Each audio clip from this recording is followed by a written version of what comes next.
Prions tous ensemble.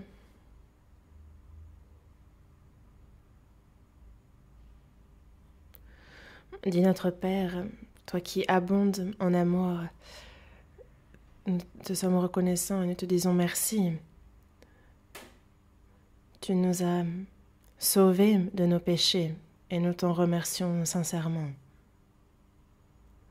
Nous étions vraiment insensés et stupides, mais tu as eu pour nous de la miséricorde et nous te remercions sincèrement pour cette voie précieuse et bénie sur laquelle tu nous permets de marcher avec toi en direction de la cité céleste. Merci. Que le temps qu'il nous reste dans la chair, qu'il ne soit pas vain et que nous ne vivions pas pour les choses vaines. Soutiens-nous. Que le Saint-Esprit gouverne intégralement notre cœur, que notre vie soit une vie d'obéissance à ton égard et que l'on puisse vivre pour ta volonté, ainsi qu'à chaque instant tu puisses nous soutenir. C'est pour cela que nous prions. Que cette grande grâce que tu nous as accordée, Seigneur, que nous ayons à cœur de te rendre les bienfaits envers nous au cours de notre vie, et que cette pensée nous motive et fasse que nous ne vivions pas une vie honteuse devant toi. Nous te demandons de nous guider dans ce sens. C'est notre prière fervente à ton égard. Le Saint-Esprit est avec nous, et nous qui sommes ici en ce lieu, Dieu, accorde à chacun d'entre nous ta grâce, celle qui est adéquate. Nous confions en toi, Seigneur, et nous avons prié au nom du Seigneur Jésus qui nous a sauvés de nos péchés. Amen. Le pasteur Iohan est en plein séminaire à l'église de Dongdaemun. Le pasteur Hong Chongyeon, lui, est à l'église de Changsu pour un séminaire. Le pasteur Seo Do-seok, lui, est à l'église de Donghae. Et le pasteur Shin Yong-chol est à l'église de Gangwon. Le pasteur Oh Se-il, quant à lui, est en mission d'évangélisation en Afrique. Donc, merci de prier pour que de nombreuses âmes soient sauvées cette semaine. Je vous en serai très reconnaissant. Aujourd'hui, nous allons lire Ruth, chapitre 2.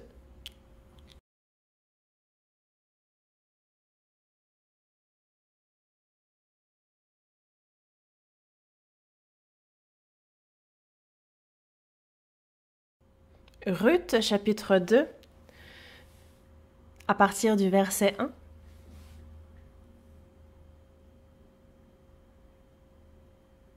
Ruth, chapitre 2, à partir du verset 1. Naomi avait un parent de son mari. C'était un homme puissant et riche de la famille d'Élimélec et qui se nommait Boaz. Ruth, la Moabite, dit à Naomi: « Laisse-moi, je te prie, aller glaner des épis dans le champ de celui aux yeux duquel je trouverai grâce. » Elle lui répondit: « Va, ma fille. » Elle alla glaner dans un champ, derrière les moissonneurs. Et il se trouva par hasard que la pièce de terre appartenait à Boaz, qui était de la famille d'Élimélec. On passe quelques versets, nous allons lire à partir du verset 8. Boaz dit à Ruth: « Écoute, ma fille, ne va pas glaner dans un autre champ, ne t'éloigne pas d'ici et reste avec mes servantes. »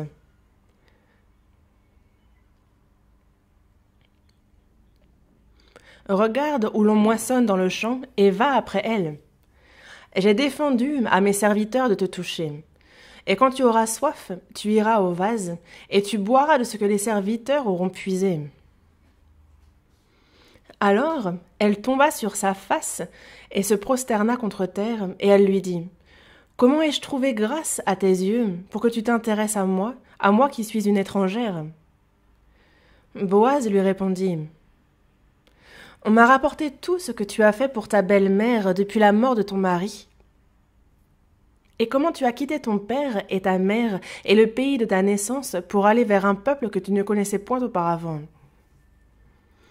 Que l'Éternel te rende ce que tu as fait, et que ta récompense soit entière de la part de l'Éternel, le Dieu d'Israël, sous les ailes duquel tu es venu te réfugier. » Et elle dit, « Oh, que je trouve grâce à tes yeux, mon Seigneur, car tu m'as consolée et tu as parlé au cœur de ta servante. Et pourtant je ne suis pas, moi, comme l'une de tes servantes. »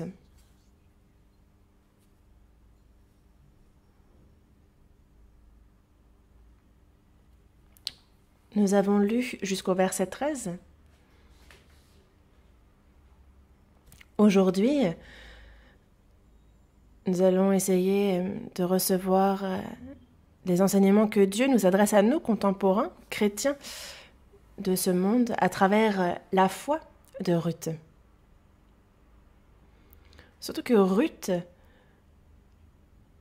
comme il est écrit dans Ruth chapitre 1, verset 1, elle a vécu du temps des juges. C'est ce qui est écrit dans le premier chapitre de Ruth. C'est ainsi que commence ce livre. C'est donc du temps des juges qu'elle a vécu, et c'était vraiment une époque qui avait perdu la direction spirituelle, une époque chaotique dans le désordre. Quand on lit le livre des juges, l'on peut voir qu'il n'y avait point de roi en Israël et que chacun faisait ce qui lui semblait bon. Et ce verset est répété à la fin du livre des juges, dans le dernier verset de ce livre. En ce temps-là, il n'y avait point de roi en Israël et chacun faisait ce qui lui semblait bon. En réalité, de nombreuses personnes vivent à cette époque, mais n'ont pas Dieu comme roi dans leur cœur et le Seigneur comme maître dans leur cœur, ce qui fait qu'ils vivaient comme bon leur semblait. Et ils n'avaient d'ailleurs pas d'autre option. En réalité, à notre époque, certains se disent sauvés, mais s'ils n'ont pas avec certitude le Christ comme roi dans leur cœur, alors nos pensées personnelles vont vraiment nous guider dans notre vie et nous n'aurons d'autre choix que de les suivre au cours de notre vie. Et c'est un grand enseignement que le Seigneur nous donne à travers le livre des juges. Ils avaient donc spirituellement perdu la direction à suivre. Et c'est l'époque à laquelle vivait Ruth. Elle était de plus moabite. Et quand on dit Moab, on pense donc à le territoire qui est donc à l'est de Bethléem. Par exemple, quand on traverse par l'est le Jourdain, on tombe sur le territoire de Moab.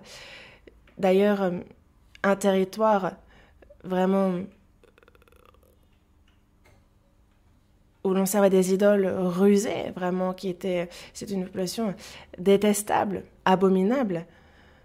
Comment se fait-il que le Seigneur, que Dieu nous enseigne précieusement à travers ce peuple? De même, lorsqu'il nous présente Ruth, il y a toujours un qualificatif qui décrit Ruth. On pourrait s'en passer, et pourtant, dès que l'on parle de Ruth, on ne dit pas simplement Ruth, on dit Ruth la Moabite. Et donc ce qualificatif est comme attaché à son nom. Nous allons voir dans le chapitre 1, dans le verset 22, si vous regardez ce verset, on voit justement, ainsi revint du pays de Moab Naomi et sa belle-fille, Ruth la Moabite. Elles arrivèrent à Bethléem au commencement de la moisson des orges. On a donc dit Ruth la Moabite. Dans le chapitre 2, verset 2 aussi, il dit Ruth la Moabite, n'est-ce pas? C'est l'expression utilisée pour la décrire. Chapitre 2, verset 21 aussi, si vous regardez ce verset, on nous dit Ruth la Moabite. C'est l'expression utilisée. Dans le chapitre 4, verset 5 aussi, si vous vous rendez à ce verset, on nous dit Ruth la Moabite. Et on la qualifie toujours de Moabite. Ruth, la Moabite. Cette femme, que l'on qualifie ainsi de Moabite, qu'est-ce qui a fait qu'elle a pu entrer dans la famille royale, qu'elle a pu même être, que son nom a pu être inscrit dans la généalogie de Jésus? Quand on considère cela, on peut savoir que dans la foi de Ruth, il y a forcément de grands enseignements pour nous. Ainsi, nous allons voir comment Ruth a-t-elle pu vivre ainsi sa foi devant Dieu. Avec quel cœur elle a pu se tenir ainsi devant Dieu? C'est la question que moi-même je me suis posée. Surtout que quand on regarde dans Deutéronome, chapitre 23, on voit que l'Ammonite et le Moabite n'entreront point dans l'assemblée de l'Éternel, même à la 10e génération et à perpétuité. Les Moabites sont vraiment un peuple maudit qui n'entrera point dans l'assemblée de l'Éternel. Mais Ruth, la Moabite, est allée jusqu'en Israël, est allée jusqu'à Bethléem. Et son nom est inscrit dans la généalogie de Jésus. Elle est devenue une grande femme de foi, une femme qui a vécu une vie pieuse. Et c'est d'ailleurs pour nous un grand enseignement que de pouvoir aujourd'hui être en communion avec elle. Et moi, il est vrai que dans Ruth chapitre 2, on voit un peu le cœur qu'avait Ruth lorsqu'elle se rend à Bethléem. Et comment est-ce qu'elle a pu laisser derrière Moab? Comment est-ce qu'elle a pu tourner le dos à sa ville natale et se rendre à Bethléem? Et dans le chapitre que nous avons lu ensemble, dans ce chapitre 2 du livre de Ruth, il y a des mots qui nous sautent aux yeux et qui expriment très bien le cœur de Ruth. Ruth, chapitre 2, verset 2, on regarde à nouveau ce verset ensemble. Ruth, la Moabite, dit à Naomi, « Laisse-moi, je te prie, aller glaner des épis dans le champ de celui aux yeux duquel je trouverai grâce. » Elle lui répondit, « Va, ma fille. »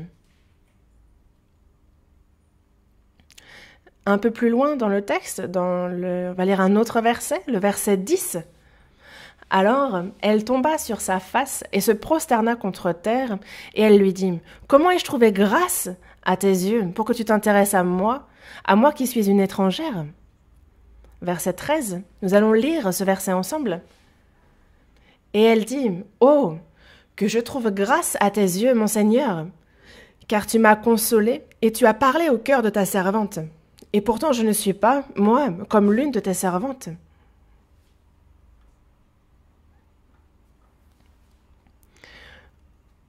On voit ce qui était au crucial dans le cœur de Ruth. Dans le cœur de Ruth, il y avait une chose qui prenait place plus que toute autre chose, et c'était la grâce. La grâce. Quand on réfléchit à tout ce à quoi a fait face Ruth, il y a donc la famille d'Elimelech qui cherche à fuir la famine qui touche justement Canaan. Ils se rendent ainsi à Moab. Mais lorsqu'ils émigrent, lorsqu'ils déménagent vers Moab, Ruth justement va se marier avec le fils. Ruth signifie amitié, ami. Et donc Ruth et Orpa vont donc se marier avec Machlon et Kiljon, les fils d'Elimelech. Mais malheureusement, Ruth fait face à des choses catastrophiques, désastreuses. Son beau-père, Elimelech, décède. Puis, une dizaine d'années plus tard, son propre mari décède et son beau-frère aussi. Machlon et Kiljon, et comme Elimelech aussi, décèdent. Elimelech et sa famille, qui disaient croire en Dieu, rencontrent Ruth Et ils font face à des choses catastrophiques. Et c'est vraiment le châtiment de Dieu à travers la mort. Et c'est dans un tel contexte, dans un tel environnement, que Ruth, qui n'a désormais plus personne sur qui s'appuyer, qui n'a désormais plus où aller, c'est comment elle a pu alors avoir à cœur d'aller à Bethléem. Ce que nous pouvons savoir, c'est que dans son cœur, elle ne s'est pas arrêtée aux choses extérieures, à la situation. Pas un seul instant.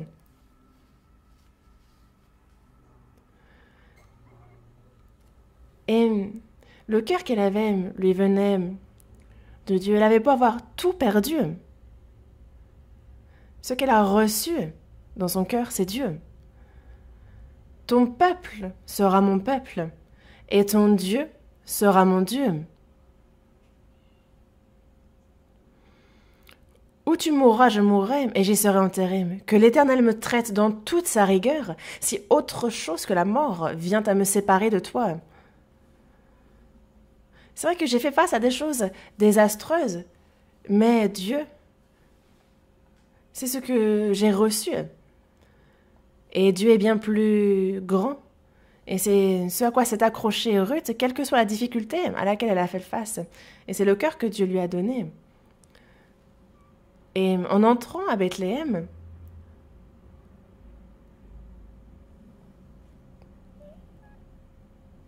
elle se demandait donc comment aussi trouver grâce. Comme dans les versets que nous avons lus, à chaque fois que l'on voit le cœur de Ruth, elle demande à trouver grâce. Elle souhaite trouver grâce aux yeux de ceux qui l'entourent, de Dieu. Et c'est au moins à 3 reprises qu'elle confesse justement ce souhait de son cœur, trouver grâce. Et c'est vrai que le mot grâce est un mot que l'on entend très souvent. Et c'est un mot auquel qui ne nous est pas du tout inconnu, qui ne nous est pas étranger. Et la grâce faut que l'on voit comment justement cette grâce agit dans notre vie et comment est-ce que nous pouvons l'appliquer, à quel moment est-ce qu'elle intervient et à travers qui est-ce qu'elle intervient. Et il y a plusieurs enseignements que nous pouvons recevoir de Ruth, mais c'est bien peut-être le plus grand que nous pouvons recevoir d'elle, cette grâce qui était vraiment ancrée dans son cœur, et c'était avec ce cœur-là qu'elle marchait devant Dieu. Ainsi, il y a un passage où l'on voit apparaître pour la première fois le mot grâce. Est-ce que vous connaissez ce passage? Dans la Genèse, chapitre 1, 2, 3, 4 et jusqu'au chapitre 5, l'on ne voit pas écrit une seule fois le mot grâce. Dieu parle donc du jugement à Noé, et c'est alors que le mot grâce apparaît pour la première fois. Voyons dans la Genèse, chapitre 6.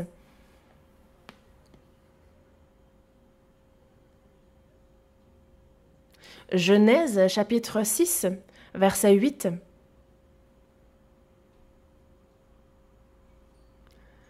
Lisons tous ensemble ce verset. Mais Noé trouva grâce aux yeux de l'Éternel. Dieu, à l'époque de Noé, a dit extermine de la face de la terre l'homme. Et pas seulement l'homme, mais aussi tous les animaux, les oiseaux du ciel. Mais on voit que Noé trouva grâce aux yeux de l'Éternel. Le mot grâce en grec, en hébreu, c'est hen. Et le mot hen signifie faire une fleur, une faveur à, faire miséricorde, avoir de la peine pour. C'est le sens du mot en langue originale. Mais hen tire son origine du mot hanun, qui lui aussi est un mot hébreu qui signifie miséricorde. Mais quand on parle de hen, de hanun, en fait, on parle de trouver grâce. C'est en hébreu, matcha, le mot matcha.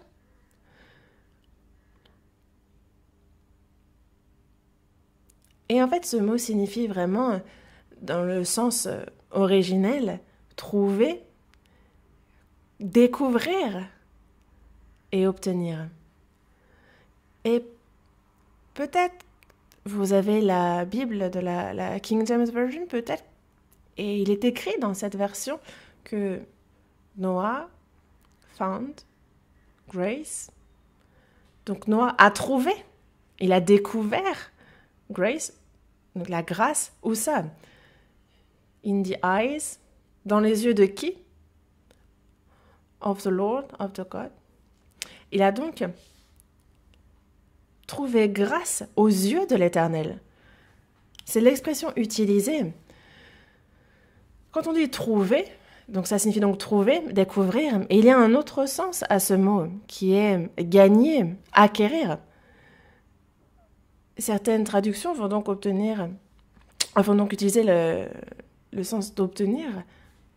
Mais en fait, ces deux expressions ont quelque chose en commun, au sens où une personne qui trouve obtient, n'est-ce pas?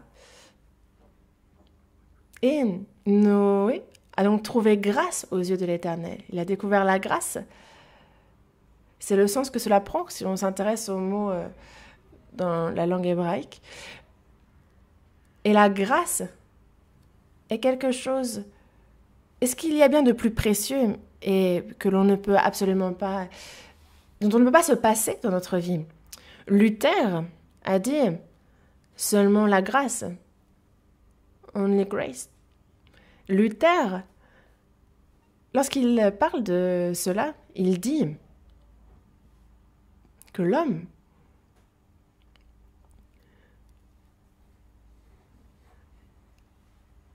quel que soit...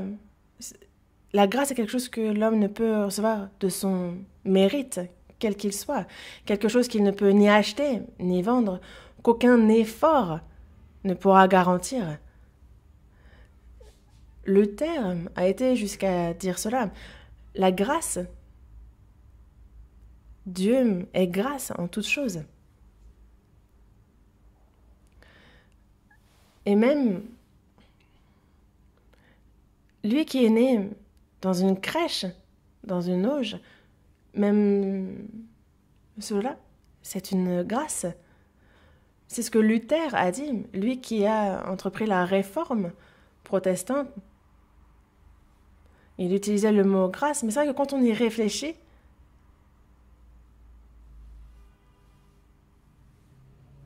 le fait que cette réforme même ait pu avoir lieu est une grâce. Et la grâce était la plus grande force de Ruth. Comment trouverais-je grâce? Comment faire pour trouver grâce à tes yeux? Laisse-moi, je te prie, trouver grâce aux yeux de l'Éternel. Et elle a trouvé grâce aux yeux de l'Éternel. Elle a trouvé grâce aux yeux de l'Éternel. Alors, cela permet d'obtenir, d'acquérir la grâce de Dieu et de la faire nôtre. Il y a beaucoup d'hommes nés sur cette terre, mais ils sont nés aveugles spirituellement. Et parce qu'ils sont nés aveugles spirituellement, alors ils ne peuvent donc découvrir et trouver ce qu'il leur faut trouver aux yeux de Dieu. Et ça, on le voit très souvent.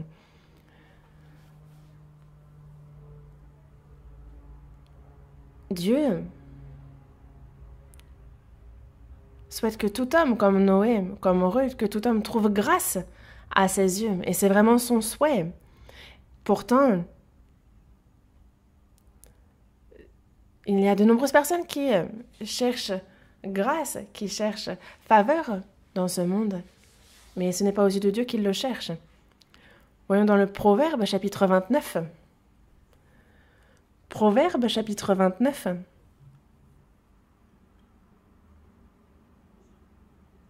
Verset 26.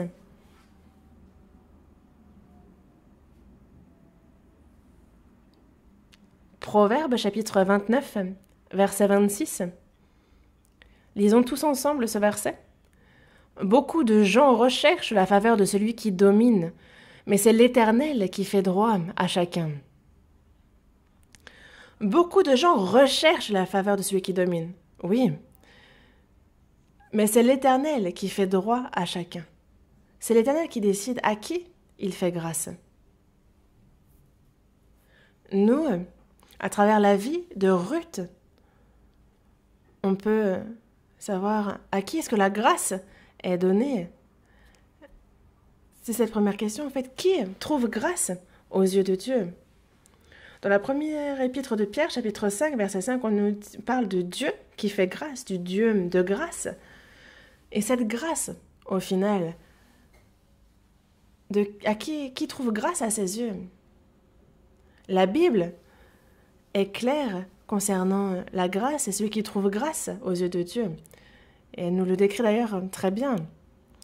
Voyons dans les Proverbes, chapitre 3, verset 34.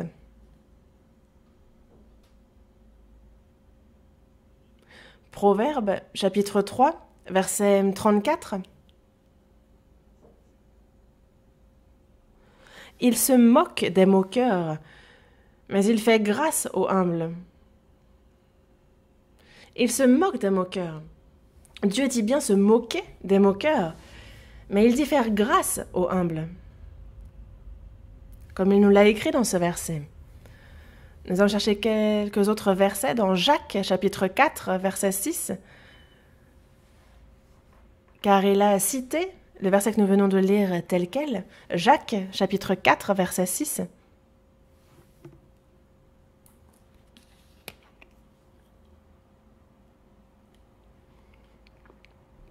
Jacques, chapitre 4, verset 6. Il accorde, au contraire, une grâce plus excellente. C'est pourquoi l'Écriture dit « Dieu résiste aux orgueilleux, mais il fait grâce aux humbles. » Dans le Proverbe, chapitre 3, verset 34, ici on voit ce verset être cité précisément. Nous allons voir un autre verset dans la première épître de Pierre, chapitre 5, verset 5. Première épître de Pierre, chapitre 5, verset 5. De même, vous qui êtes jeunes, soyez soumis aux anciens. Et tous, dans vos rapports mutuels, revêtez-vous d'humilité, car Dieu résiste aux orgueilleux, mais il fait grâce aux humbles. Dieu dit faire grâce aux humbles dans de divers passages de la Bible. Qu'est-ce que l'humilité? C'est ne pas se mettre en avant devant un grand nombre de personnes, c'est vraiment s'humilier, considérer que les autres sont plus élevés que soi-même on est le moindre des hommes. Et nous pouvons considérer que l'humilité est donc cela. Dans la Bible,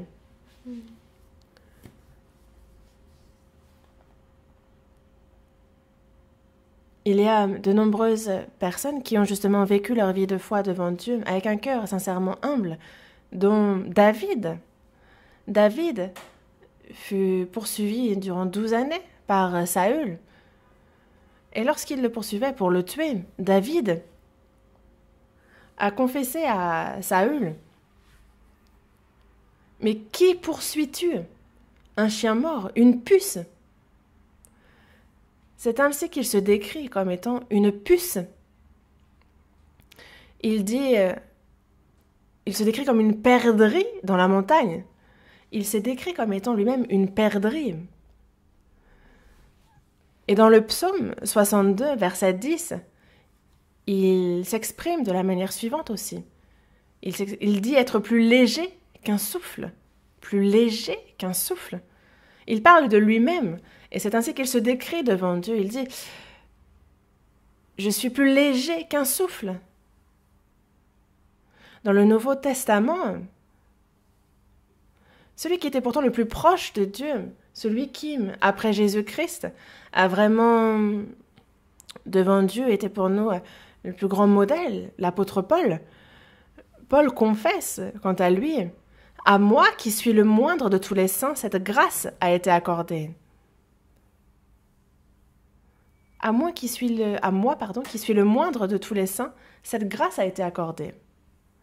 Abraham, lui, s'exprime devant Dieu en disant, en parlant de Lot, qui est à Sodome et Gomorrhe, et donc ces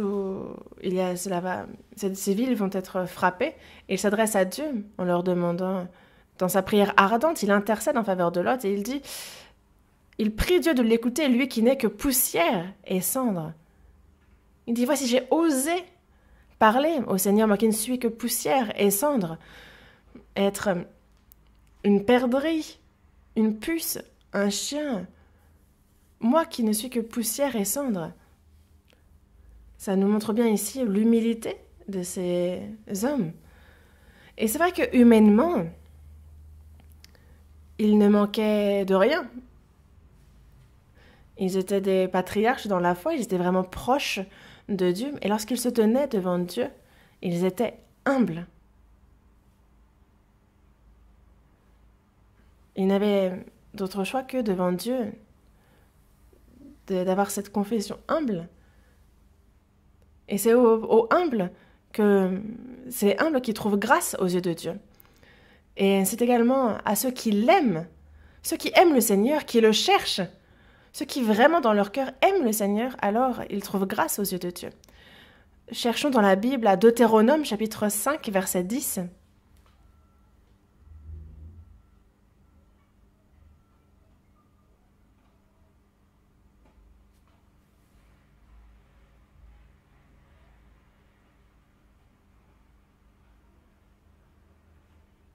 Deutéronome chapitre 5 verset 10. Je vais vous lire ce verset. Et qui fait miséricorde jusqu'en 1000 générations à ceux qui m'aiment et qui gardent mes commandements. À ceux qui m'aiment et qui gardent mes commandements. Alors Dieu fait miséricorde jusqu'en 1000 générations.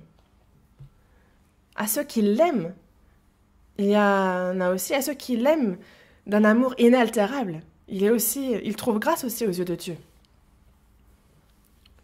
Une personne qui aime d'un amour inaltérable Dieu pourra trouver grâce à ses yeux. Voyons dans Éphésiens chapitre 6, verset 24.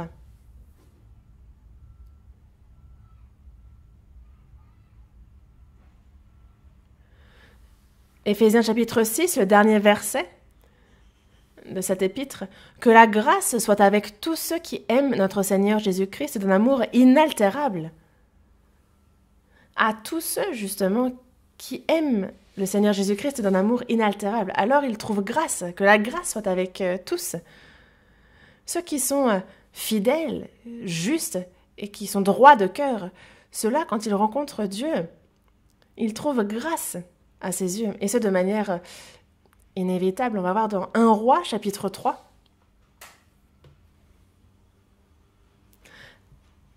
Premier livre des Rois, chapitre 3, verset 6.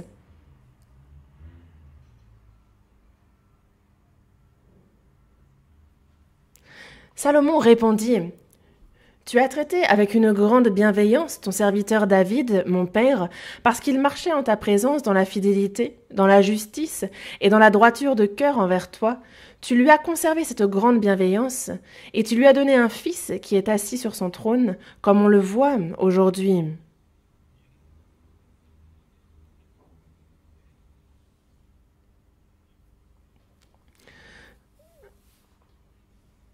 Il y a donc une grande bienveillance avec laquelle Dieu traite son serviteur. Si le serviteur est fidèle, juste et droit de cœur, alors il trouve grâce. Il y a une grande bienveillance avec laquelle est traité le serviteur. Ce qui est certain, c'est que Dieu montre à qui il donne sa grâce. Et il y a un autre type de personne qui reçoit la grâce de Dieu. C'est donc on va voir dans le psaume 31. Psaume 31. C'est pour ceux qui craignent le Seigneur. Psaume 31, verset 20.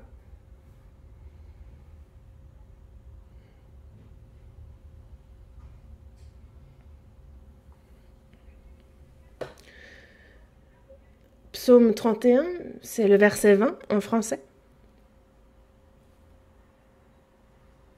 Lisons ensemble. Oh, combien est grande ta bonté, que tu tiens en réserve pour ceux qui te craignent, que tu témoignes à ceux qui cherchent en toi leur refuge, à la vue des fils de l'homme. Grande est ta bonté, que tu tiens en réserve pour ceux qui te craignent. Il a donc dit tenir en réserve une grande bonté, de grande grâce pour ceux qui le craignent. Dieu, justement, tient en réserve de nombreuses grâces et il nous attend. Mais Dieu, il y a ceux qui peuvent recevoir sa grâce et ceux-là sont ceux qui le craignent, ceux qui sont fidèles, justes, droits de cœur. Il donne alors une grande grâce qu'il tient en réserve pour ces hommes-là. Lorsque l'on craint réellement Dieu, on peut recevoir cette grâce. On voit par exemple le roi d'Égypte qui a demandé à 2 sages-femmes de tuer tout garçon qui sortirait du ventre des femmes hébreux. Mais ces 2 sages-femmes ont reçu cet ordre venant du roi d'Égypte. Et à l'époque, si un ordre venant du roi d'Égypte n'est pas simplement un ordre venant du roi, mais ce n'est pas un simple ordre, c'est même bien plus. Et il a demandé à ce que tous les fils sortant du ventre des femmes des Hébreux soient tués. Mais c'est par crainte de Dieu qu'elles ont commencé à les épargner. Et le contexte fait que on peut se dire que ces 2 sages-femmes sont donc face aux difficultés, elles se mettent en danger vis-à-vis du roi d'Égypte, mais finalement, la Bible montre bien comment elles ont été récompensées et comment ce qu'elles firent fut beau aux yeux de Dieu. Et on voit que Dieu leur accorde donc grâce. Nous, devant Dieu, il faut que l'on sache déjà à qui trouve grâce aux yeux de Dieu. Et c'est ce que nous avons vu jusqu'à présent. Mais si vous avez réellement reçu le salut, alors nous avons vraiment reçu une très grande grâce devant Dieu. Vous et moi, nous avons vraiment reçu une très grande grâce. Dans notre cœur, regardez l'année passée. Et si vous prenez le temps de regarder toutes les grâces de cette année, alors vraiment cela deviendra un moment très beau. Si vous prenez le temps de méditer sur toutes ces grâces que vous avez reçues au cours de l'année. Mais en passant cette année, et quand je vois toutes les grâces que Dieu m'a données, mais est-ce que vous avez pris le temps de garder cela dans votre cœur, d'y réfléchir? Ça, c'est ce qu'il nous faudrait faire. Nous vivons dans une civilisation matérialiste, consommatrice, mais c'est de ce siècle-là que le Seigneur nous a arrachés, qu'il nous a sauvés. Et c'est à un grand prix qu'on a ainsi trouvé grâce. À ses yeux, on va voir dans Matthieu, chapitre 18, ça on peut s'en rendre compte tout de suite. Matthieu, chapitre 18.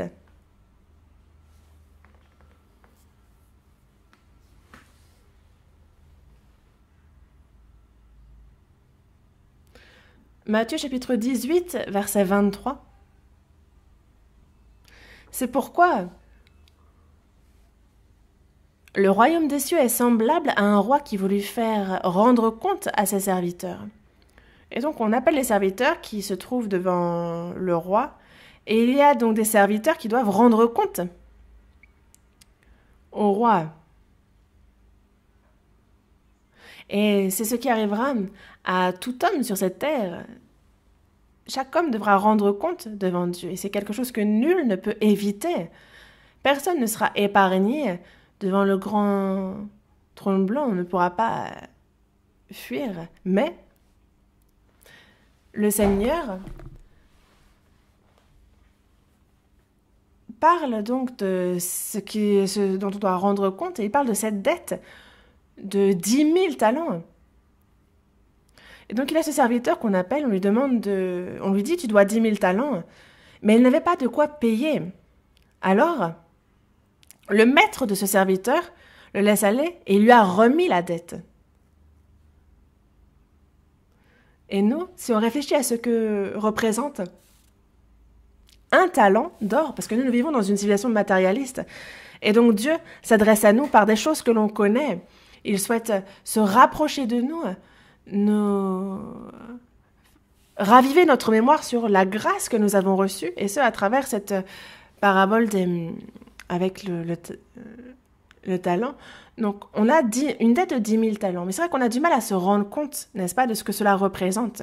Sachez que un talent d'or, c'est égal à 34 kilos d'or. Un talent d'or, c'est 34 kilos d'or. Alors, vous, les bagues en or que vous avez, si vous en avez, est-ce qu'il y en a parmi vous qui ont des bagues en or? Levez la main. J'en ai vu certains lever la main. Je pense qu'il y en a qui en ont et qui ne lèvent pas la main. C'est pas parce que vous levez la main et que vous avez une bague en or que vous êtes forcément matérialiste, ce n'est pas ça. Vous avez peut-être des bagues en diamant, en fait, je sais pas. Mais en fait, ces bagues en or que l'on a, selon vous, c'est combien de kilos? Combien de grammes d'or? C'est des cadeaux que vous avez reçus, vous savez pas? En fait, on en est en général à 3,75 grammes. Les bagues en général, c'est 3,75 grammes. Mais alors, dans 10 000 talents, on a donc un talent d'or qui fait 34 kilos. Et vous avez une bague environ 3,75 grammes. Donc si on fait le calcul, donc 34 kilos d'or, c'est un peu difficile pour après 375 grammes. 1 kilo, c'est égal à combien de grammes? Certains me regardent 10, 20, non. 1 kilo, c'est 1000 grammes. Alors, 1 kilo est donc 1000 grammes. Et vous avez 3,75 grammes. Et donc, combien de bagues pouvez-vous faire pour que l'on arrive à un talent d'or? Ça commence à chauffer, non? Et si on a un talent d'or, alors, vu que ça fait 34 kilos d'or, combien de bagues est-ce que l'on peut faire, elles qui sont à 3,75 grammes? Rentrez chez vous et faites le calcul. Mais si vous avez alors 10 000 talents, combien de bagues pensez-vous pouvoir faire? Mais à l'époque de la Bible, il faut savoir que tout le peuple de Juda, en fait, c'est soit 800 talents qu'il donnait pour un an d'impôts à Rome. Donc ces impôts payés à Rome pour un an s'élevaient à 800 talents. Sachez qu'un denier, c'est le salaire d'une journée de travail pour un jeune. Un denier. Donc vous imaginez bien combien d'années, de dizaines d'années il faut travailler pour pouvoir rembourser une dette d'un talent, par exemple. Donc imaginez 10 000 talents. On se rend compte de combien la somme est extravagante. Et on est convaincu très rapidement dans notre cœur que cette somme est gigantesque. 10 000 talents. Sachez donc que c'est une somme que, si on devait convertir en argent, même si on pouvait compter, c'est finalement innombrable. Et c'est une somme que l'on ne pourrait pas rembourser, mais même en travaillant chaque jour. Mais ce que Dieu a fait, que ce soit pour vous ou pour moi, c'est qu'il nous faut rendre des comptes. Il a dit qu'il faut rendre compte de cette dette de 10 000 talents. Et il est clair là-dessus. Mais on voit qu'il a remis cette dette. Pourquoi? Pourquoi remettre la dette? Pourquoi cette grande grâce? La seconde chose à laquelle il nous faut réfléchir, c'est que Dieu nous a donné une si grande grâce. Et il nous faut connaître la raison pour laquelle il nous donne cette grâce, pour pouvoir continuer. Voyons, dans le verset 27, Ému de compassion, le maître de ce serviteur le laissa aller et lui remit la dette.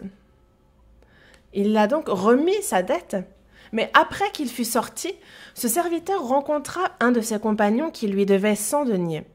Il le saisit et l'étranglait en disant « Paie ce que tu me dois ». Lui, dont on a remis une dette de 10 000 talents, ne remet même pas une dette de 100 deniers, alors qu'un talent, c'est quand même à peu près 6 000 deniers. Donc imaginez les proportions. Lui a reçu une remise de dette pour 10 000 talents. Et on se rend compte que 100 deniers, ce n'est rien comparé à 10 000 talents. Et pourtant, il ne va pas remettre cette dette de 100 deniers.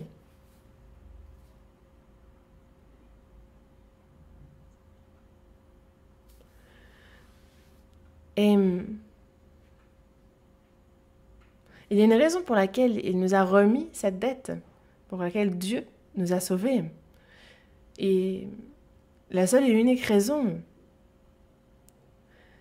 c'est de bien vivre avec le cœur de Dieu, de ressembler toujours davantage à Dieu, à avoir le même cœur que lui, et avec ainsi le cœur que nous avons, de donner aussi cette grâce à ceux qui nous entourent, de vivre avec donc un tel cœur. Parce que certains ont trouvé grâce, mais une personne qui n'en a pas conscience va s'arrêter à une personne qui lui doit 100 deniers, alors qu'elle-même, on lui a ôté sa dette de 10 000 talents. Pourquoi est-ce qu'il nous a remis cette dette de 10 000 talents? C'est afin que nous-mêmes nous pardonnions, que nous nous pardonnions les uns les autres. Comme moi, j'ai eu miséricorde pour toi, comme je t'ai remis ta dette, toi aussi, fais de même avec tous ceux que tu rencontres par la grâce de Dieu. Toi aussi, remets cette dette, car tu as reçu une remise de dette bien plus grande. Pardonne. Voyons dans Colossiens, chapitre 3, verset 13.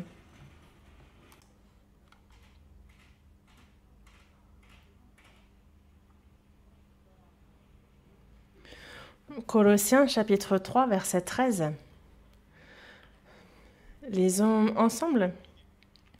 Supportez-vous les uns les autres, et si l'un a sujet de se plaindre de l'autre, pardonnez-vous réciproquement. De même que Christ vous a pardonné, pardonnez-vous aussi.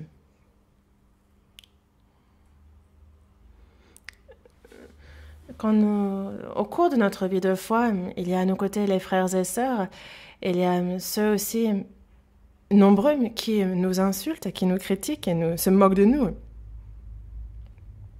Dieu nous dit de les pardonner. Comme lui-même a eu pour nous de la miséricorde, comme il nous a à nous remis la dette, nous aussi nous devons faire de même pour les autres. Et c'est pour ça qu'il nous a revêtus d'une grande grâce, que nous avons trouvé grâce à ses yeux. Il y a une autre raison, c'est afin que nous souffrions aussi pour lui. Cherchons dans la Bible Philippiens chapitre 1, verset 29.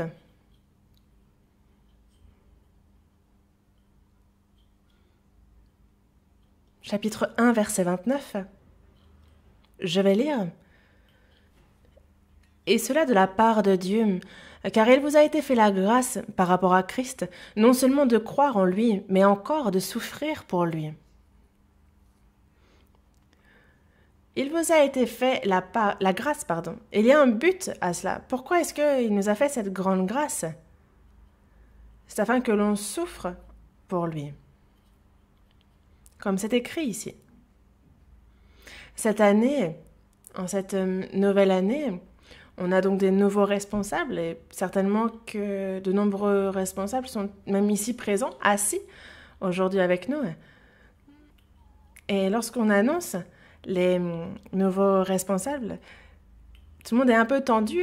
Peut-être que certains ont prié « Père, si tu voulais éloigner de moi cette coupe », peut-être, je ne sais pas, peut-être que certains ont prié ainsi, mais quand on pense à la grâce que nous avons reçue de Dieu, c'est vrai que la souffrance est la souffrance, mais il nous appelle au service. Voyons dans la Bible. Première épître de Pierre, chapitre 4.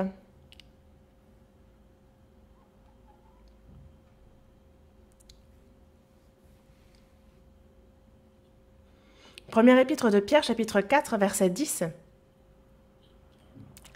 Lisons ensemble ce verset.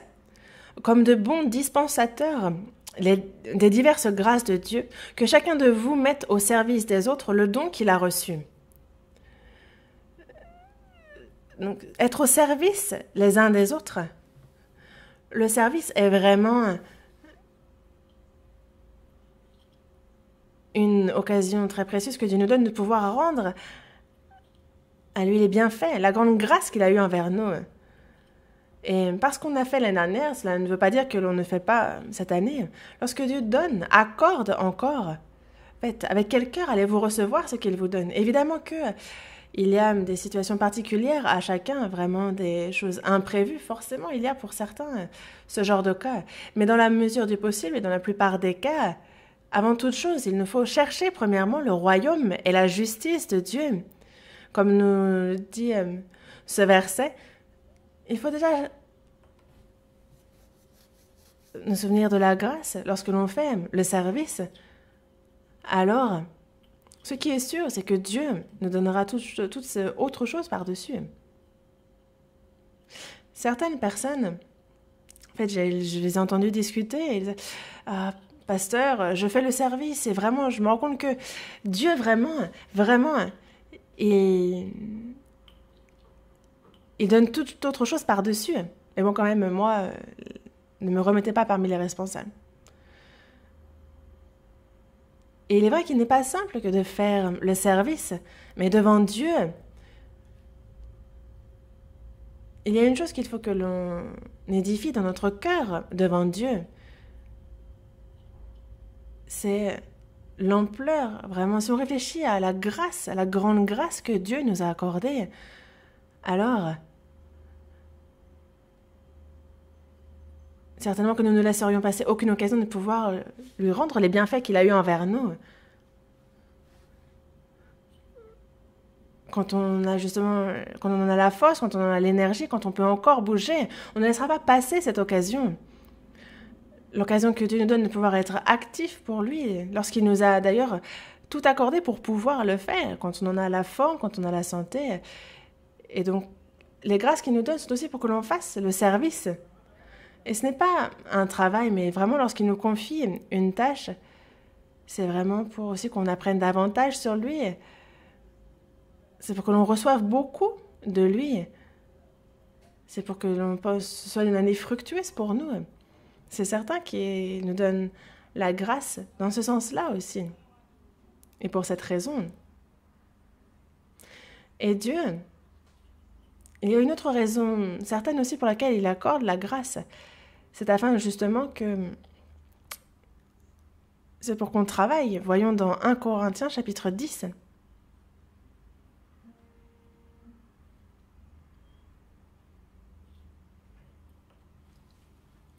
Première épître aux Corinthiens chapitre 15, verset 10. Je lis. Par la grâce de Dieu, je suis ce que je suis, et sa grâce envers moi n'a pas été vaine, loin de là. J'ai travaillé plus que tous, non pas moi toutefois, mais la grâce de Dieu qui est avec moi.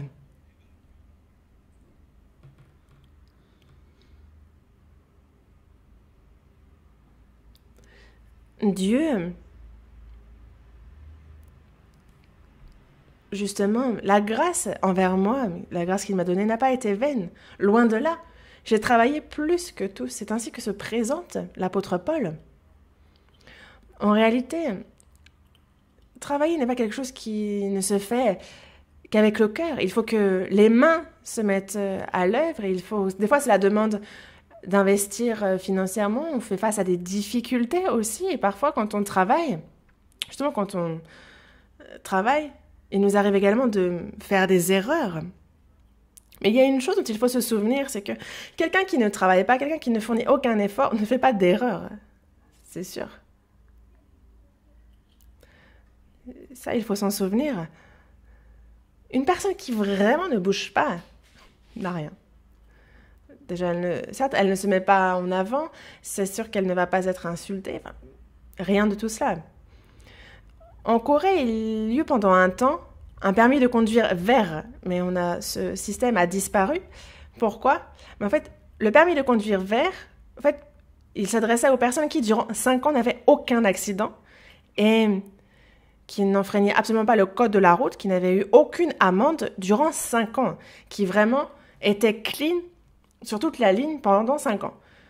Et j'avais ce permis moi-même, mais ce système a disparu tout d'un coup. Enfin, l'État l'a supprimé. Et en fait, j'ai demandé à quelqu'un qui est lié à l'affaire et je lui ai dit pourquoi avoir supprimé ce permis de conduire vert. Et il m'a dit, il y a ceux qui passent le permis et il y a ces dames qui restent chez elles toute leur journée. Et donc en fait, quand il faut donner ce permis de conduire vert, ça s'adresse donc bien à ces personnes parce qu'elles ont le permis, mais elles ne conduisent pas du tout. Et donc c'est bien plus dangereux. Et c'est pour cela que finalement, l'État, le gouvernement a supprimé ce permis. Après, il y en a qui l'avaient pour d'autres raisons, mais imaginons que quelqu'un ait acheté une voiture très onéreuse. Imaginons que la personne se soit offert une Mercedes. Et chaque jour, elle la nettoie. Donc, elle dépoussière, elle la lave à l'eau. Et elle prie à chaque fois qu'elle nettoie sa voiture en disant « Dieu, aide-moi lorsque je conduis. Protège-moi. Guide-moi quand je conduis. Qu'aucune autre voiture n'entre en collision avec moi. » Et donc, tout en priant, elle lave sa voiture. Mais 3 jours après, cette même personne lave de nouveau sa voiture en disant, dans sa prière, toujours à Dieu, protège-moi, guide-moi, fais que il n'y ait pas d'accident, que d'autres voitures qu'il n'y ait pas d'accroc avec d'autres voitures. Elle continue de nettoyer sa voiture. Et un jour, justement, elle est en train de nettoyer sa voiture, puis Dieu lui dit, mais moi, je veux bien te protéger, mais j'en ai pas l'occasion. Pourquoi? Parce que pour ça, il faudrait sortir et conduire. Mais toi, tu me pries de te protéger, de te guider. Mais je ne sais même pas à quel moment je dois faire ça. Parce que tu ne sors pas. Et en fait, c'est justement ainsi que Dieu a frappé, il a toqué à son cœur. C'est ça. Si l'on ne travaille pas, si on ne fait pas d'efforts, justement, en fait, il n'y a rien qui en ressort. On ne voit pas ce qui nous manque, on ne voit pas quels sont nos points faibles. Et donc, justement, on ne peut comprendre et saisir l'envergure de la grâce que nous avons reçue. Nous ne pouvons pas connaître davantage le Seigneur. Il en va de même pour une personne qui ne fait que des allers-retours à l'église. Cette personne-là ne pourra jamais apprendre sur le monde de Dieu. Dieu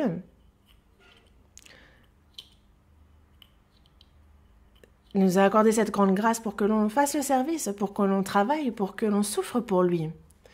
Il y a une autre raison pour laquelle Dieu nous a accordé cette grande grâce. Il y a une autre raison. C'est afin que l'on puisse être ouvrier, ministre. Éphésiens chapitre 3, verset 7.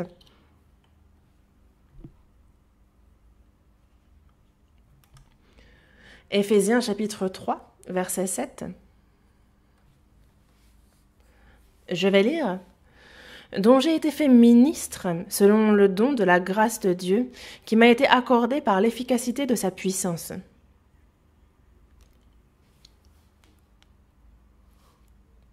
J'ai été fait ministre selon le don de la grâce de Dieu. C'est la confession que fait l'apôtre Paul ici. Et dans le verset 8, lisons ensemble ce verset. À moi, qui suis le moindre de tous les saints, cette grâce a été accordée d'annoncer aux païens les richesses incompréhensibles de Christ.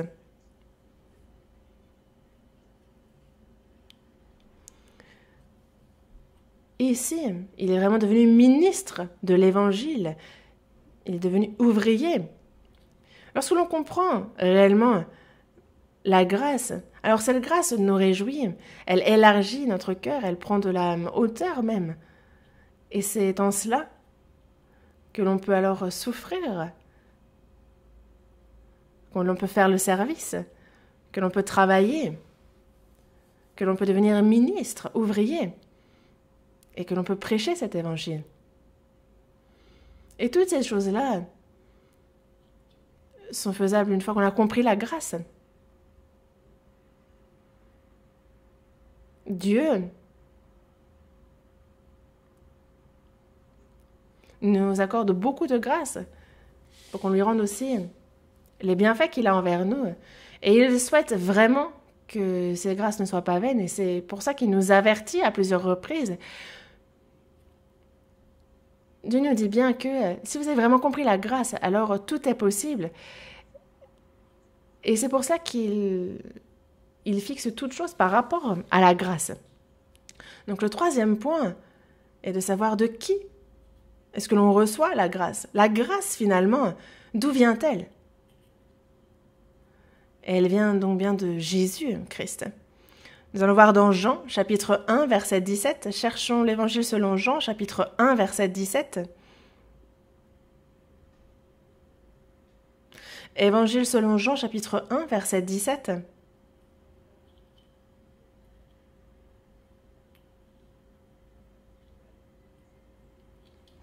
Lisons ensemble. Car la loi a été donnée par Moïse, la grâce et la vérité sont venues par Jésus-Christ.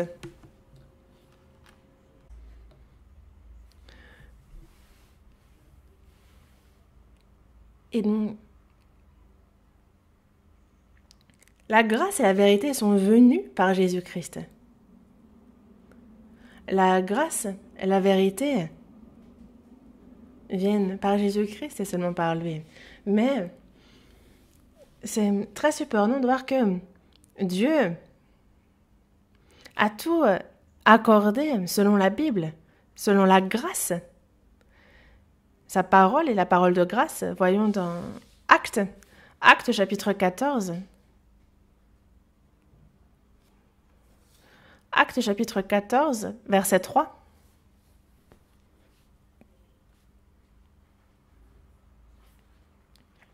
Ils restèrent cependant assez longtemps à Icône, parlant avec assurance, appuyés sur le Seigneur, qui rendait le témoignage à la parole de sa grâce, et permettait qu'il se fît par leurs mains des prodiges et des miracles.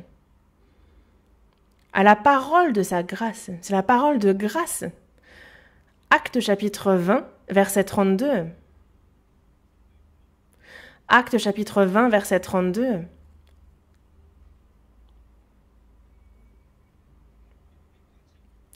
Lisons ensemble une fois ce verset. Et maintenant, je vous recommande à Dieu et à la parole de sa grâce, à celui qui peut édifier et donner l'héritage avec tous les sanctifiés.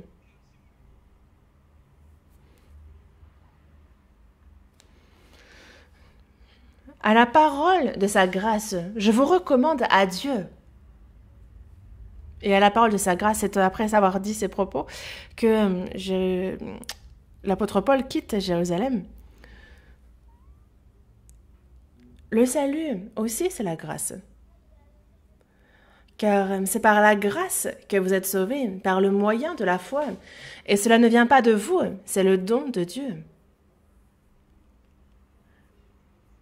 Cherchons dans la Bible, Actes chapitre 15. Le salut que nous avons reçu, voyons dans le verset 11. Actes chapitre 15, verset 11, lisons ensemble. C'est par la grâce du Seigneur Jésus que nous croyons être sauvés, de la même manière qu'eux. Le salut aussi est grâce. L'évangile est grâce. L'évangile, c'est l'évangile de la grâce. Chapitre 20, verset 24. On est toujours dans le livre des Actes, donc il est simple de trouver le verset. Actes chapitre 20, verset 24. Mais je ne fais pour moi-même aucun cas de ma vie comme si elle m'était précieuse, pourvu que j'accomplisse ma course avec joie et le ministère que j'ai reçu du Seigneur Jésus d'annoncer la bonne nouvelle de la grâce de Dieu. La bonne nouvelle de la grâce de Dieu, c'est aussi l'évangile. La bonne nouvelle, c'est la bonne nouvelle de la grâce de Dieu. Dieu, ça s'adresse à ceux qu'il a sauvés et il leur donne des dons, mais les dons aussi sont donnés selon la grâce que Dieu accorde. Voyons dans Romains chapitre 12.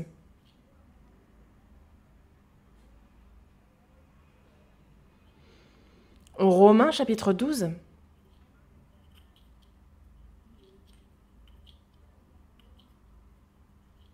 verset 6, je lis.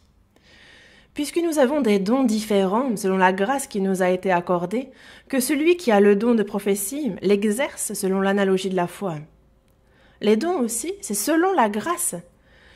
Et c'est pour ça que Dieu a tout fait en accord avec la grâce. C'est la grâce qui est au centre de tout. Et Dieu se manifeste comme le Dieu de grâce dans de nombreux passages également.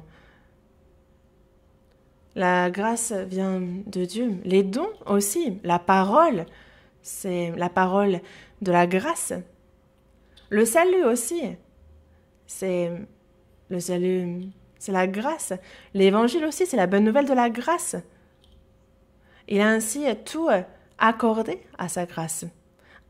Et c'est pour cela que l'apôtre Paul s'adresse à Timothée et l'exhorte à être fortifié dans la grâce. Fortifie-toi dans la grâce. Si l'on est vraiment fortifié dans la foi, alors tout est possible. Si on est fort dans la foi, alors tout est possible. Dieu nous a donné la bonne nouvelle de la grâce de Dieu.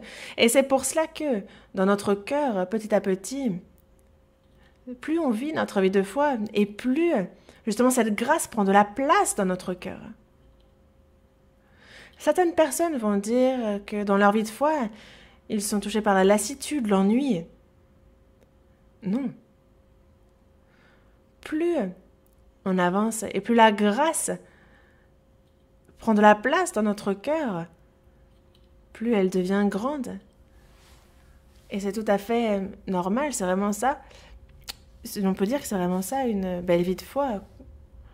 Fortifie-toi dans la grâce. Fortifie-toi dans la grâce. C'est l'exhortation de Paul à Timothée. Et pourquoi est-ce que l'apôtre Paul s'adresse dans la seconde épître à Timothée en lui disant de se fortifier dans la grâce? Fortifie-toi dans la grâce. Que faut-il faire pour cela? Il faut déjà qu'il y ait une chose qui soit vraiment profondément ancrée, gravée dans notre cœur. Qu'est-ce qu'il faut graver principalement dans notre cœur? C'est la grâce du Christ. Galates chapitre 6, dernier verset.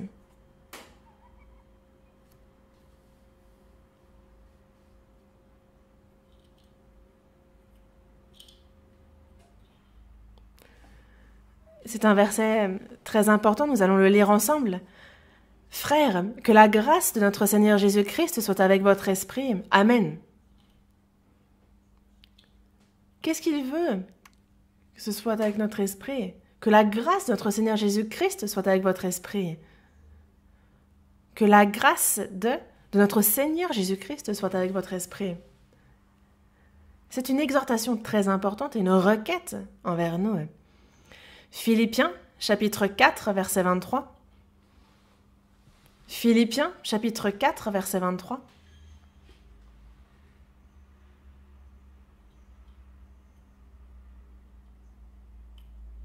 Que la grâce du Seigneur Jésus-Christ soit avec votre esprit.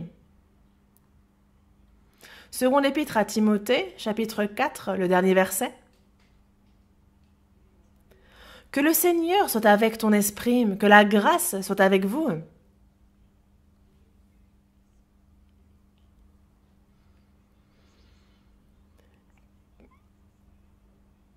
Il y a une chose, il nous faut garder notre cœur plus que toute autre chose. Et il y a une chose que l'on garde précieusement dans notre cœur, c'est la grâce, qu'elle y soit vraiment gravée. Et si la grâce est véritablement gravée dans notre cœur, alors nous pourrons être fortifiés dans la grâce et nous pourrons voir la communion avec le Seigneur être bien plus proches, nous serons bien plus amis avec lui dans la grâce. Mais pourtant, il y a ceux qui vivent leur vie de foi de manière vaine, qui vivent une vie de foi qui n'en est pas une et qui sont finalement dans le flou, dans le vague. Et il y a une raison à cela. c'est qu'ils ont reçu la grâce en vain. Seconde épître aux Corinthiens, chapitre 6, verset 1.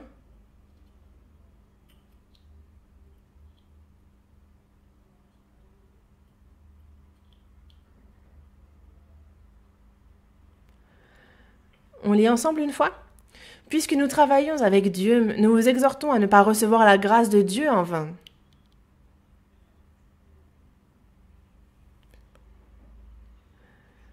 Nous vous exhortons à ne pas recevoir la grâce de Dieu en vain. Dieu a tout versé pour nous, et c'est ainsi qu'il nous a accordé la grâce.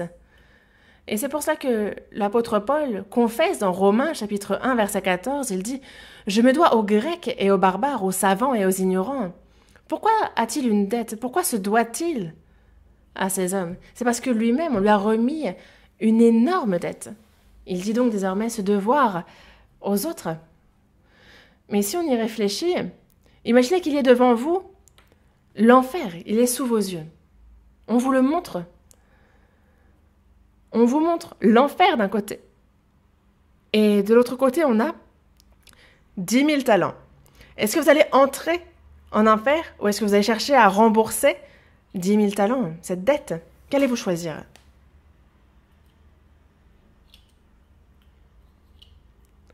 Il y a des personnes peut-être insensibles, mais vous n'allez pas choisir l'enfer, n'est-ce pas? Vous allez essayer toute votre vie de rembourser cette dette. Et si on vous montrait l'enfer et 10 000 talents sous vos yeux, vous ferez certainement de votre mieux, vous y mettriez tout votre cœur pour rembourser les 10 000 talents. C'est certainement ce que la majorité d'entre vous répondrait, n'est-ce pas? La vie de foi, c'est ça. C'est finalement rendre à Dieu tous les bienfaits qu'il a eus envers nous, sa grâce. Comment rendrai-je à l'Éternel tous ses bienfaits envers moi? Chaque jour, dans notre vie, nous avons à cœur de lui rendre justement ses bienfaits.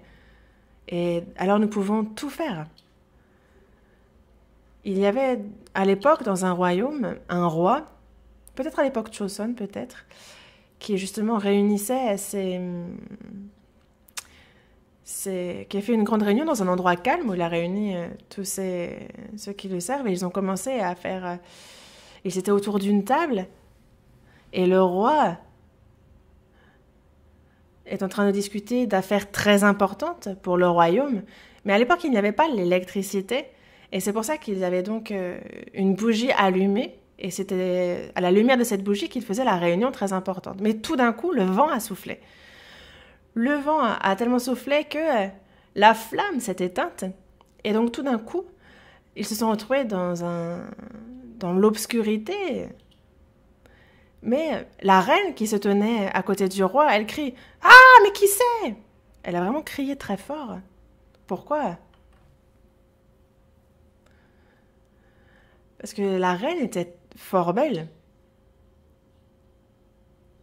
Et dans l'obscurité, une personne a donc succombé à sa beauté et a pris la main de la reine. La reine devait bien ressembler à ma femme, je pense. Mais la reine a donc crié « Qui ose ?» Et donc elle a attrapé le lien du chapeau parce qu'à l'époque, en fait, ceux du palais avaient donc un chapeau particulier avec un fil qui permettait de tenir le chapeau. Et donc, elle a attrapé ce fil et elle a dit « Roi, j'ai saisi le fil. Rallumez la bougie et nous allons punir celui qui a osé. » Et donc, la reine a ainsi crié ses ordres au roi. Et tout d'un coup, c'est devenu très silencieux. Et le roi a dit « Écoute donc ce que je te dis. Tous ici présents, ôtez, arrachez le fil de votre chapeau. »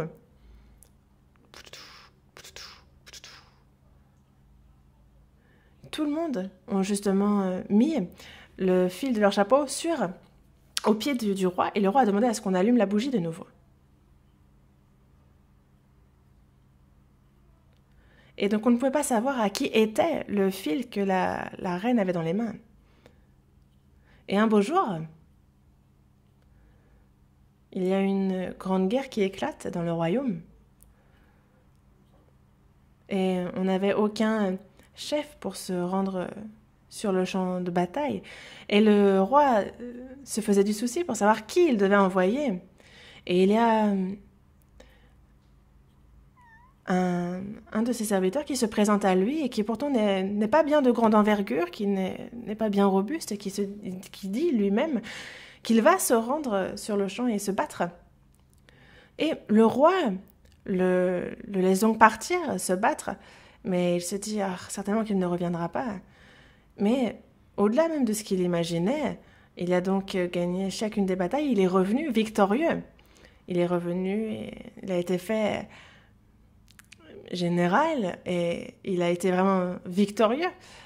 Et le roi l'interroge et lui dit « Mais qu'est-ce qui a ainsi fortifié ton cœur? Qu'est-ce qui a fait que tu as voulu être fidèle à ton royaume et que tu as voulu ainsi te sacrifier ?» Et donc, le général se met à genoux et confesse en disant « Moi, je suis déjà mort. Moi, auparavant, j'ai attrapé la main de la reine et je suis pécheur et je suis mort ce jour-là. Mais le roi a demandé à ce que tous les fils des chapeaux de tous les serviteurs soient donc enlevés. Et j'ai vécu. Je ne peux oublier cette grâce. Et je suis déjà mort. Et c'est pour cela que je me suis présenté à toi pour la guerre. Moi qui suis déjà mort. Et là ainsi... le roi a pu entendre cette confession, justement, lui qui s'est sacrifié. L'apôtre Paul a fait face à de nombreuses difficultés. On peut lire ça dans 1 Corinthiens chapitre 11. C'est vraiment beaucoup de travail, beaucoup d'efforts, beaucoup de services qu'il a accomplis au cours de sa vie. Mais il a considéré cela comme une grâce. Pourquoi? Parce que la grâce qu'il avait reçue était pour lui si grande. Il faisait tellement sa joie, elle était si élevée, cette grâce, qu'il n'a pas considéré ça comme un travail. Et nous aussi, plus notre cœur se réjouit, et plus nous pouvons élargir notre cœur. Il nous faut élargir notre cœur, justement, avec un cœur qui cherche à rendre à Dieu ses bienfaits.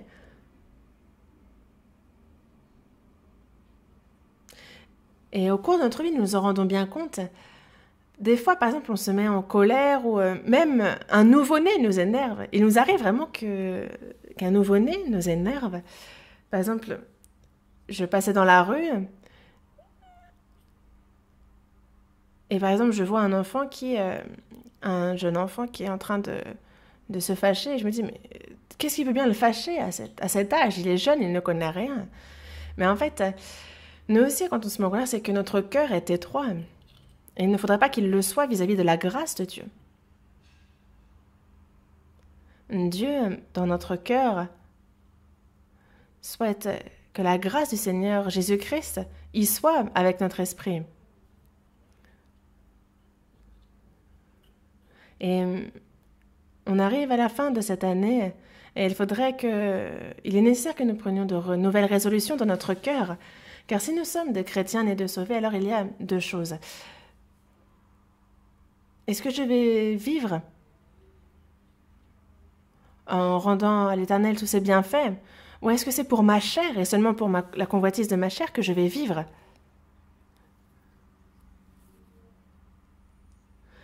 Et il faut vraiment que l'on soit aussi, quand on dit rendre à l'Éternel tous ses bienfaits, il faut que l'on sache, est-ce que l'on va s'y donner à fond? Est-ce qu'on va vraiment s'y mettre? Ou est-ce que l'on va faire les choses de manière passiste? Car l'on a reçu tellement de grâce, mais si nous ne le comprenons pas, alors nous recevons cette grâce en vain, et nous pouvons finalement... Il y a ceux qui ne rendent pas à l'Éternel ses bienfaits. Regardez Nabal. Lui a vraiment beaucoup reçu de grâce de la part de David. Voyons dans 1 Samuel, chapitre 25. «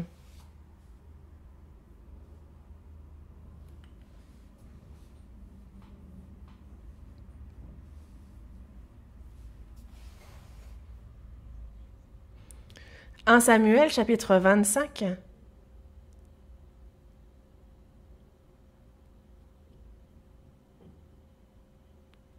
Verset 2.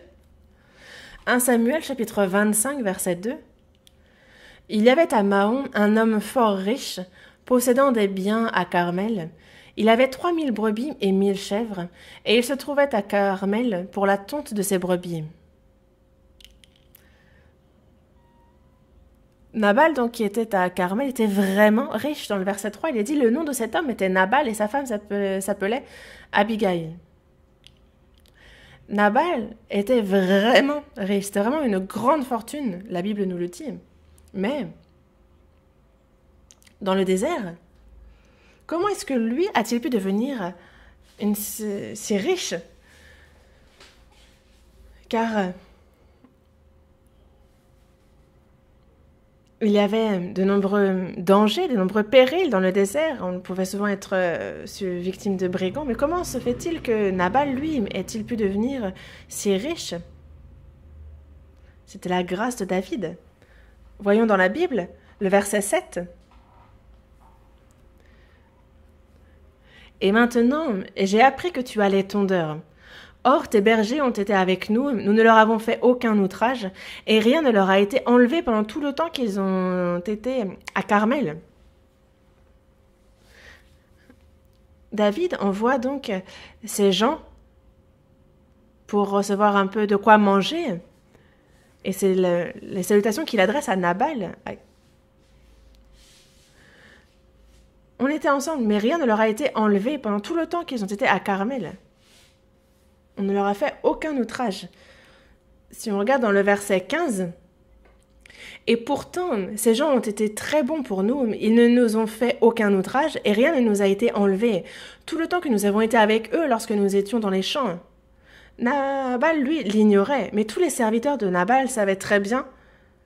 Pourquoi Nabal, lui, l'ignore-t-il? C'est que, alors que ses serviteurs sont tout à fait conscients de ce qu'a fait David.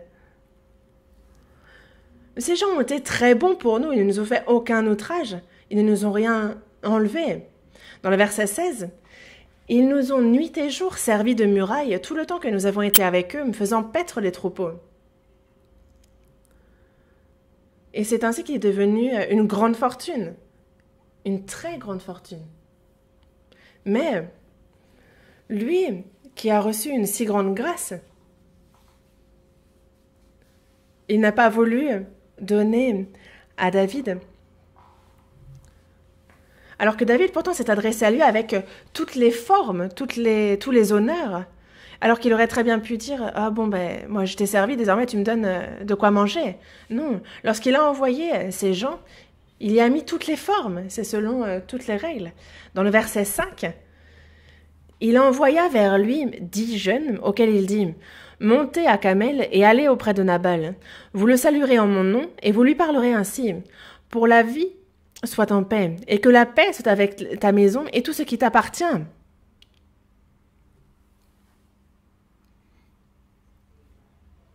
David envoya 10 jeunes gens. Quand on dit 10, c'est vraiment le chiffre parfait de l'estime, de la considération et l'expression du respect. Mais Nabal a refusé en un seul mot. Pourquoi a-t-il refusé? La raison est simple et unique. On lit le verset 11. On lit une fois ensemble ce verset, car c'est un verset qui nous enseigne grandement. Verset 11. « Et je prendrai mon pain, mon eau et mon bétail que j'ai tué pour mes tondeurs, et je les donnerai à des gens qui sont je ne sais d'où. »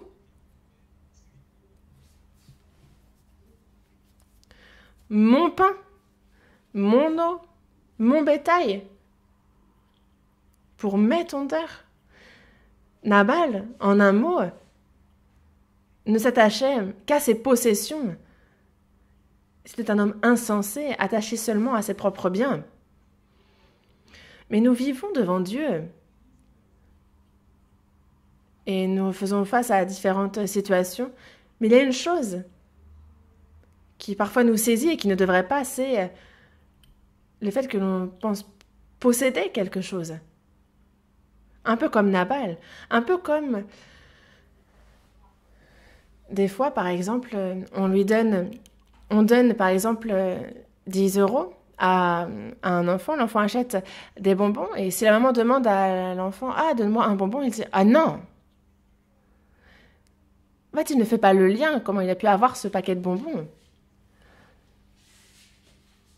Et donc, il va s'attacher il va saisir ce paquet de bonbons avec deux mains, et il n'en donnera pas un. Et si jamais il a pu acheter 2 paquets, alors il le donnera encore moins. S'il en a acheté 3, ce sera encore pire. Il voudra encore moins donner. C'est un peu le cœur qu'ont les jeunes enfants. Mais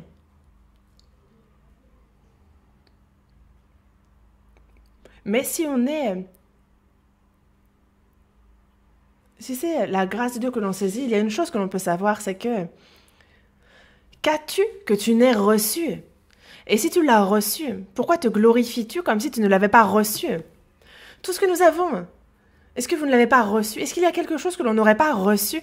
Surtout, concernant la grâce de Dieu, il y a la grâce ordinaire et la grâce particulière. La grâce ordinaire s'adresse à tous. C'est la vie, la respiration, le mouvement. Ce sont des grâces ordinaires qu'il adresse à tous les hommes. Sans différenciation, il adresse cela à tous. La respiration, la vie, le mouvement. Mais il y a des grâces toutes particulières. Le salut. C'est vraiment une grâce toute particulière. Et cette grâce-là, Dieu nous l'a accordée.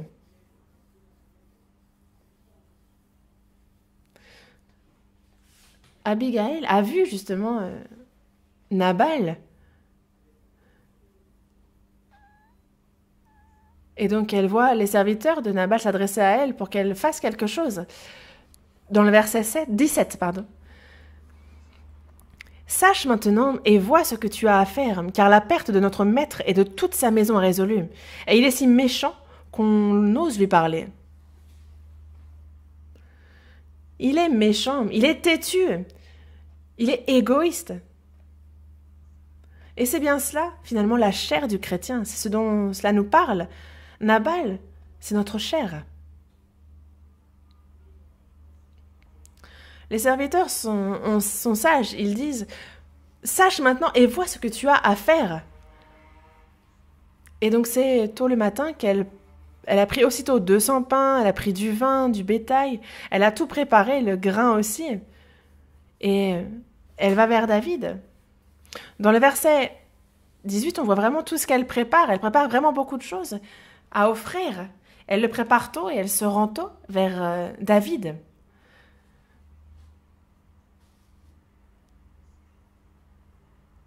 Et vraiment, c'est vraiment Abigail qui apparaît comme étant une femme sage qui empêche donc toute la maison de Nabal d'être tuée, alors que c'était résolu.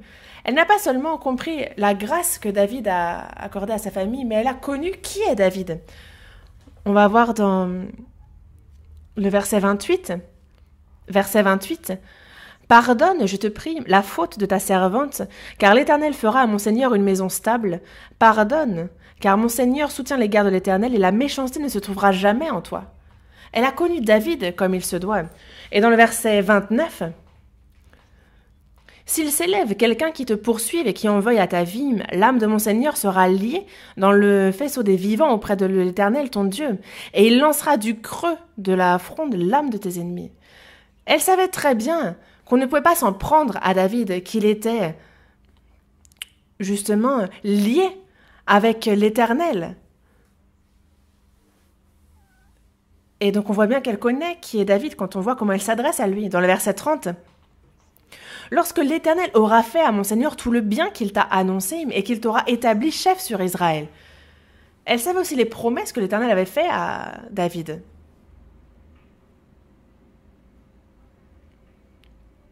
Elle a connu et la grâce que David a eue à son égard et aussi qui était David. Et donc elle a vécu une vie complètement différente de celle de Nabal.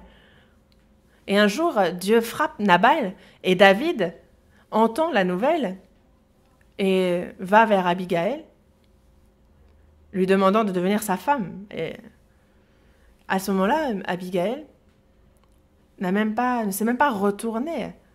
Voyons dans la Bible. Le verset 40. Les serviteurs de David arrivèrent chez Abigail à Carmel et lui parlèrent ainsi. David nous a envoyés vers toi afin de te prendre pour sa femme. Et dans le verset suivant, elle se leva et se prosterna contre terre. Elle n'a pas hésité, elle ne s'est pas retournée pour voir, alors que pourtant, elle possède beaucoup. Elle aurait pu faire un festin de roi. Parce que Nabal était vraiment riche, il possédait beaucoup, mais elle ne s'est pas arrêtée sur ces choses-là. Il y a Dieu qui est avec David, il y a la grâce que David leur a accordée. Et cela valait bien plus que tout ce que Nabal pouvait posséder. Et Abigail a vraiment considéré, au point de ne pas regarder en arrière, que Dieu valait mieux que tous les biens. Et c'est pour ça que, justement, elle se lève et elle va vers David, laissant derrière tout ce qui appartenait à Nabal. Vraiment, lorsqu'on comprend la grâce de Dieu, on peut vivre une vie comme celle qu'a vécue Abigail.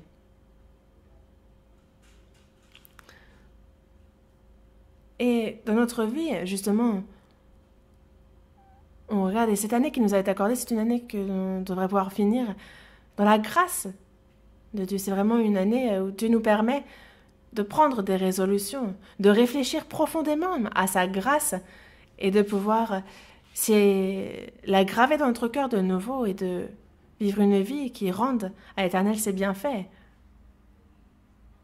On se repent de cette année et on peut désormais dans notre cœur prendre de nouvelles résolutions pour la nouvelle année qui approche. Mais est-ce que l'on va faire cela ou est-ce que l'on va vivre sans une vie qui n'a aucun rapport avec la grâce de Dieu? Est-ce que l'on va vivre pour notre propre chair? Il faut que vous mettez la main sur votre cœur et posez-vous vraiment la question, examinez-vous. Et j'espère vraiment que ça va vous enseigner. J'ai terminé, nous allons prier. Dieu notre Père, toi qui es saint, tu nous as aimés. Et pour nous,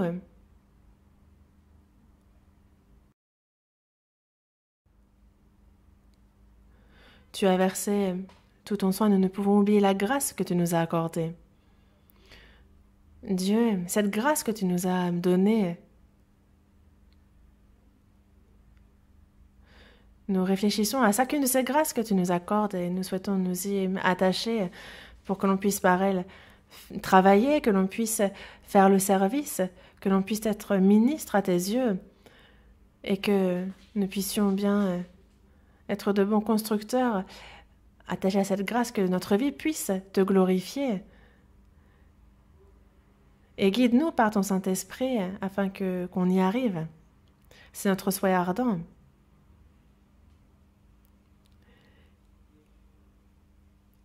Et tu nous as justement écrit sur ta grâce, que cette grâce de Jésus-Christ soit établie dans notre cœur profondément et que nous vivions une vie qui te rende à toi, Éternel, tous les bienfaits que tu as eu envers nous, qu'elle puisse te glorifier par le service et le ministère que nous te retournons.